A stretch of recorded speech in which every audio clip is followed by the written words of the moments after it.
What's up, everyone? Welcome back to the channel. Hot Toys has dropped a big one on us today. The Luke Skywalker Deluxe figure from The Mandalorian Season 2.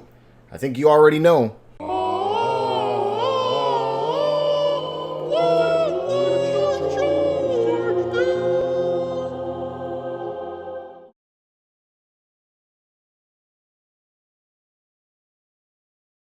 Hell yes, people. We all knew this was coming. I don't think we exactly knew how or what it would come with, but it was expected.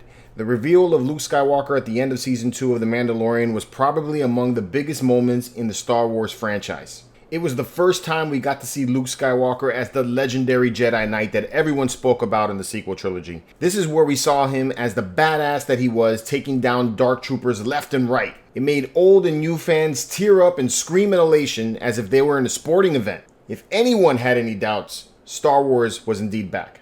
And now Hot Toys is going to let us bring that moment and put it on our shelf. So what does this figure come with, and what does that mean for the value of the previous Luke Skywalker Return of the Jedi figure that we all have been using as a placeholder in anticipation for this release? Let's dive in. First, this figure is based on his deepfake look at the end of the final episode of The Mandalorian Season 2. To that end, Hot Toys did a great job of replicating the look of Luke when he removed his hood at the end of that episode. Unfortunately, Lucasfilm didn't own the best app for that scene. As we all know now, a YouTuber actually did a better job and was hired by Lucasfilm recently to do the deepfakes for them moving forward. So as much as I would like to see this screen accurate version of Luke Skywalker, it would be cool if we could finally get a Luke Skywalker where the portrait was more spot on to Mark Hamill in the film. But maybe next time. One good thing that they included with this is they gave us those rotating eyes so that we can get a little more options to customize the look of the figure. As for the suit, that is spot on to the show. Luke is in all black, including a black cloak. This I really like. I have my original Luke displayed with the cloak, but in Return of the Jedi, the cloak was more of a brown color. The black gives him kind of that Sith vibe, which I dig. Now, no information has been let out about his articulation points, but if they're using the same body that they used in the Return of the Jedi figure, there was a good amount of double joints in that figure to get him in the poses that I like. Now, the accessories that come with this figure is really what makes this whole thing shine. First up, we get a new base, which looks like the deck of Moff Gideon's light cruiser. You get a good amount of swap-out hands, especially the black glove hand, which is a vast improvement over the original Luke Skywalker figure, which I think only came with one or two closed-fisted hands. There really wasn't that many options for the black glove hand that you could swap out with. You also get swap-out arms for Grogu. Yep, we get another Grogu figure with this one. This is about the only part of the accessories that I'm not really that excited about. At this point, I'm going to have so many 6-scale versions of him that I wish they would just stop including Grogu as an accessory with the different figures. You know, at this point, it's getting a little played out. But he's there if you didn't get any of the other ones. You also get Luke's lightsaber. You get a light-up version of the lightsaber as well, including two different blades, one with a static look and then one that has motion. But that's not even the best part for me. The best parts are, first, it includes a crushed dark trooper, which looks freaking sick.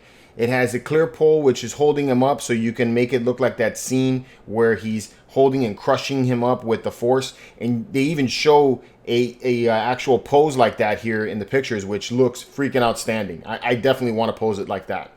Also, the Dark Trooper will have LED lights to light up the eyes, which I'm really hoping that they flicker just to give it that more damaged look. And lastly, we get a diorama of the scene where the blast doors are opening to allow Luke on the command deck. I absolutely love that Hot Toys is doing this now. The backdrop that I have for the armorer looks really cool, and it gives it some depth when I'm doing photographs or even for display. By the way, if you haven't already seen my armor review, do your boy a favor and check that out. I'll leave a link up here for you guys to get to it. The special edition comes with a hologram of Moff Gideon's light cruiser.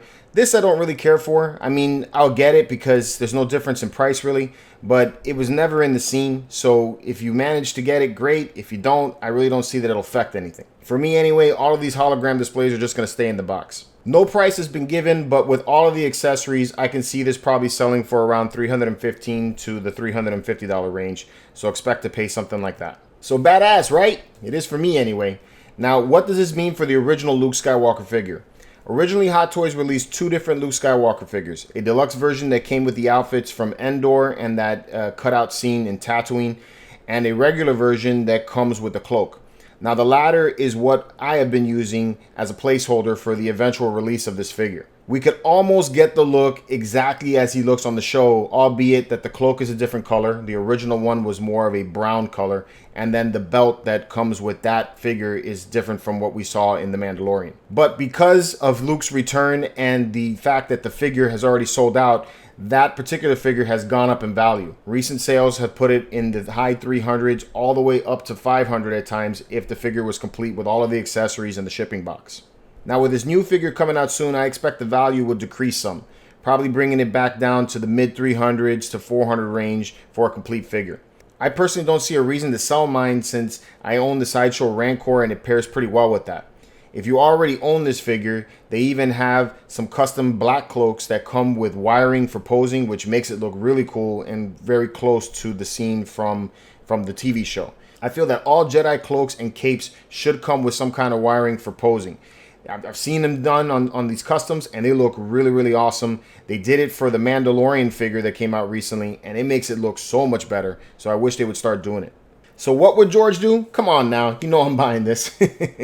Question is, will you be doing the same? If you want this Roadrunner fast, check out Pop Collectibles. They'll get it to you faster than anybody else that I know out there. Now, if you want to save some money and you can wait a little bit, check out Comic Concepts because they will absolutely have the best price. Let me know what you think about this one in the comments below. Let's talk about it.